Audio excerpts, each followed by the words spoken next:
Hello friends, स्वागत है आपका एक बार फिर से आपके अपने लीगल चैनल सोच में प्रहार में।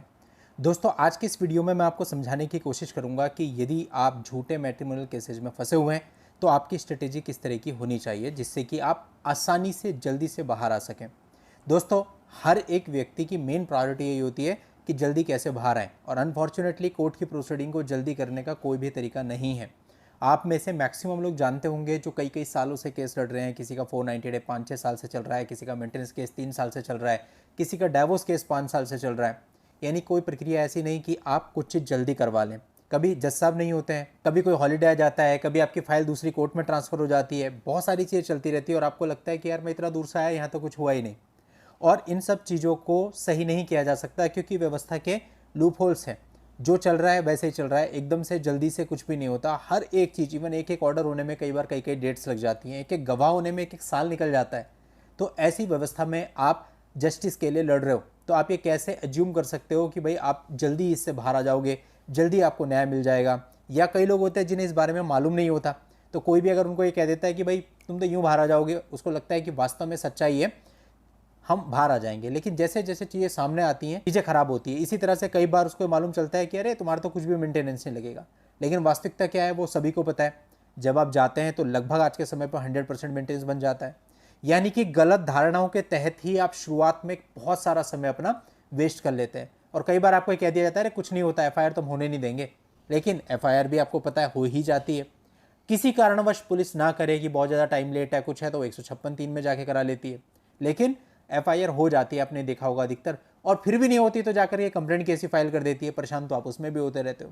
तो कुल मिला के बात यह है कि मुकदमे अगर झूठे आपके ऊपर हो गए, झूठे मुकदमे का मतलब है कि आप कई सालों के लिए उसमें स्टक हो गए और अनफॉर्चुनेटली जल्दी खत्म कराने का कोई तरीका नहीं। इवन अगर आप क्वेश्चन में भी जाते हो तो मैक्सिमम स्टेट ऐसे हैं जहाँ 2-2 साल से क्वेश्चन पेंडिंग पड़ी हुई है, और जब उसका डिस्पोजल होगा तब भी पता नहीं क्वेश्चन होती है या नहीं होती। तो इन सब बातों के मद्देनजर ही आज का ये वीडियो है कि भाई अगर आप इन चीज़ों से जल्दी बाहर आना चाहते हो तो जब आपकी ये सब चीज़ें स्टार्ट होती हैं तब से ही आपको सही तरीके से चलने की ज़रूरत है।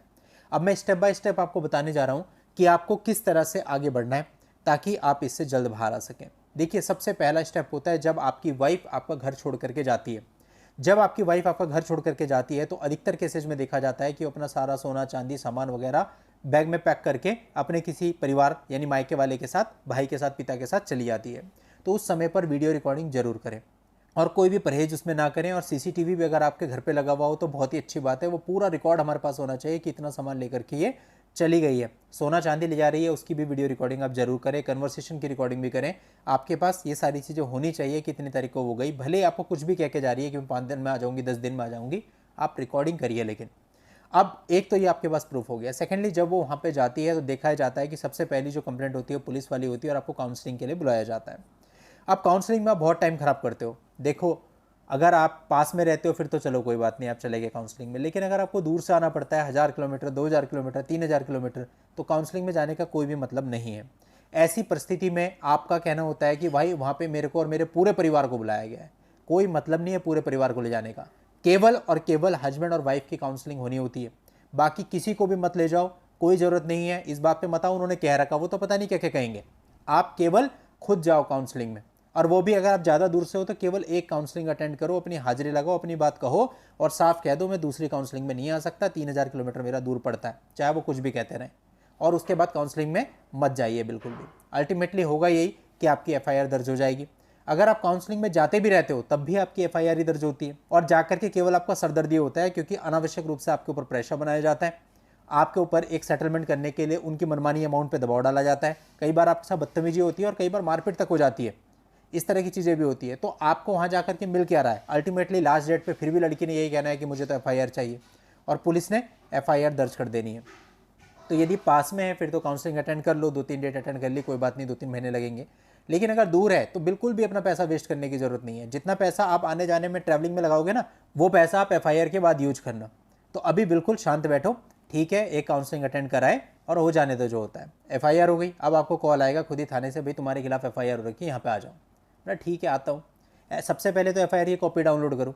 एफआईआर कॉपी आपके पास आ गई। अब उसमें हम देखेंगे कि क्या सेक्शंस हैं, कितनी ग्रेविटी है, और अंदाज़ा लगाएंगे कि इस एफआईआर के बेस पे हमें इसे डील कैसे करना है। पुलिस स्टेशन जाना चाहिए या नहीं जाना चाहिए।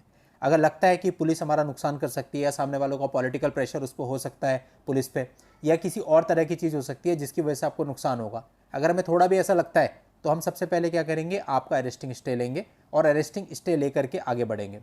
एंटीसिपेटरी बेल के ऑप्शन में जाना अधिकतर मामलों में सही नहीं होता है, आपको अवॉइड करना चाहिए।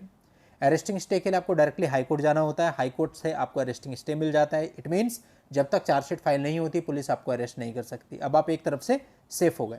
और अगर हमें आपकी एफआईआर में ऐसा लगता है कि भाई ऐसी कोई चीज़ ही नहीं है कि आपको अरेस्ट किया जा सके, फिर तो कुछ भी करने की जरूरत नहीं है, डायरेक्टली जाके पुलिस से बात करेंगे कि भैया सारी झूठी एफआईआर है, झूठे नाम इन्वॉल्व कर रखे हैं, और इसमें से नाम हटवाने की कोशिश करेंगे, जो कि अमूमन हट भी जाते हैं। लास्ट में लड़के का या ज़्यादा से ज़्यादा एक और उसके घर वाले का नाम वो लोग रखते हैं, मम्मी का रख लिया, पापा का रख लिया, जो क्लोज रिलेटिव होते हैं, और उसके बाद चार्जशीट फाइल आपकी हो जाती है। अभी आपको क्वेश्चन वैश्चन में कहीं नहीं जाना, ये गलती भी बहुत लोग करते हैं, इधर एफआईआर हुई उधर क्वेश्चन में चले जाते हैं। और आजकल बहुत सारे जजमेंट ऐसे आ रहे हैं, डेली के ऐसे मामले आ रहे हैं जहाँ क्वेश्चन को बिल्कुल देखते ही रिजेक्ट कर रहे हैं। रीज़न क्या है? रीज़न ये है कि भाई आपकी एफआईआर हुई, आपने जांच तक नहीं होने दी, आप सीधा क्वेश्चन में आ गए, क्या कर क्या रहे हो आप? तो ऐसा आपको नहीं करना है। और इसका एक और पहलू भी है, अगर मीनवाइल पुलिस ने चार्जशीट फाइल कर दी तब भी कई बार आपकी क्वेश्चन बेकार हो जाती है, तो कुल मिला के आपका पैसा टाइम दोनों खराब हो गया। इसलिए क्वेश्चन का ऑप्शन इतनी जल्दी ऑप्ट नहीं करना। अगर आपको पता है कि आपकी एफआईआर में 5 लोगों के नाम है, उसमें से 4 वैसे ही हट जाने हैं, तो क्वेश्चन में जाने का क्या मतलब है? और वैसे भी क्वेश्चन में चांसेस होते ही कितने हैं, 20 से 25% मामलों में क्वेश्चन होती है, और आजकल तो और टाइट चल रहा है। तो फिर ऐसे में आपके लाखों रुपए वहाँ पे लगाने का कोई मतलब ही नहीं रह गया एफआईआर क्वेश्चन में। आप पहले तो कोशिश करो ना एफआईआर से नाम कितने हट जाएं। अगर आपके 4 नाम 3 नाम बाहर के बाहर हट रहे हैं तो बात ही खत्म हो गई। फिर तो जिन लोगों के नाम नहीं हटे केवल उनके लिए क्वेश्चन में जाएंगे, वो भी चार्जशीट फाइल होने के बाद चार्जशीट क्वेश्चन में, ना कि एफआईआर क्वेश्चन में। तो ये मिस्टेक्स हैं जो कि मैक्सिमम लोग आजकल कर रहे हैं, तो ये आपको नहीं करनी है। जब चार्जशीट आपकी आ जाएगी आराम से चार्जशीट की क्वेश्चन में फिर हम जाएंगे। जो लोग रह गए, मान लो 5 नाम एफआईआर में थे लेकिन चार्जशीट 2 ही के खिलाफ है, तो हमें 2 ही के खिलाफ क्वेश्चन में जाना पड़ेगा। और जब क्वेश्चन में जाएंगे तो लोअर कोर्ट की प्रोसीडिंग पर ऑटोमेटिक स्टे लग जाएगा, तो सामने वाला भी प्रेशराइज होगा कि उनका केस बंद हो गया। तो इस तरह से आपको 498A का मामला हैंडल करना होता है। अब आ जाते हैं सेकंड केस में, जो मेंटेनेंस का केस डालती है। मेंटेनेंस के केस में आदमी जाने क्या क्या करता रहता है, बहुत सारा, उसने ये नहीं बोला था, मैंने वो नहीं बोला था, उसकी बुआ आई थी, मेरा फूफा आया था, ये सब अंदाजे लगाते रहते हैं। जो आपकी स्टोरी लाइन होती है, मेरे कहने का मतलब, उसका विश्लेषण करते रहते हैं। कोई ज़रूरत नहीं है ऐसा करने की, कोई मतलब ही नहीं है मेंटेनेंस केस में किसी भी चीज़ का। मेंटेनेंस केस में ट्रायल लड़ने का मतलब आप अपना टाइम खराब कर रहे हैं। आखिरी में होना क्या है? आखिरी में उन्होंने देखना है पति पत्नी है, एक्सेप्ट है, इतनी इसकी इनकम है, एक्सेप्ट है, ये इसका बच्चा है, एक्सेप्ट है, चलो बांधो मेंटेनेंस, करवा लो जो मर्जी गवाहियाँ, दे दो जो मर्जी एविडेंस। ये हालत है आज की।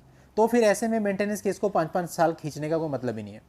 सीधा काम, मेंटेनेंस केस आपके ऊपर हुआ, सबसे पहले आपको एक बहुत बढ़िया रिप्लाई बना करके फाइल करना है। मेन, आपकी जो इनकम है वो जितनी कम होगी उसका मेंटेनेंस उतना कम बनेगा, तो उस एक चीज़ पे आपको वर्कआउट करना है। या दूसरी चीज़ है, अगर आपकी वाइफ जॉब में है, काम करती है, तो उस पर वर्कआउट करना है कि उसकी जॉब को, उसकी इनकम को हम प्रूव करें कोर्ट में। तो पहला काम हमें रिप्लाई फाइल करना है, क्योंकि इसमें क्वेश्चन वगैरह में नहीं होती है, तो आप पहले रिप्लाई फाइल कर देंगे। सेकंड, जो आप अपना एफिडेविट फाइल करते हैं रजनीश नेहा का एसेट्स एंड लायबिलिटीज का, उसमें आपको बहुत मेहनत करनी है। ऐसा नहीं करना कि वो फॉर्मेट निकाला, टिक मार के दे दिया। प्रॉपरली ड्राफ्ट करिए उसको और उसे कोर्ट में फाइल कीजिए। इसके बाद लड़के की तरफ से कुछ भी नहीं है, फिर आप जिसकी गवाहियाँ कराते रहो, एविडेंस कराते रहो, ये कराते हो, कुछ नहीं। इंटरिम बनता है और देखा जाता है, जो इंटरिम ऑर्डर होता है वही कॉपी पेस्ट मार करके उसमें थोड़े से मॉडिफाई करके फाइनल जजमेंट कर दिया जाता है।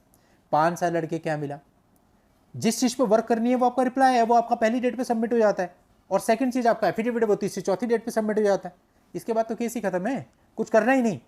तो सीधा आप इसमें ज़्यादा गवाही के चक्कर में, ज़्यादा एविडेंस देने के चक्कर में मत पड़िए। कोई 340 लगा रहा, कोई ये कर रहा, कोई वो कर रहा, और लास्ट में फिर मेंटेनेंस बंद ही रहा है।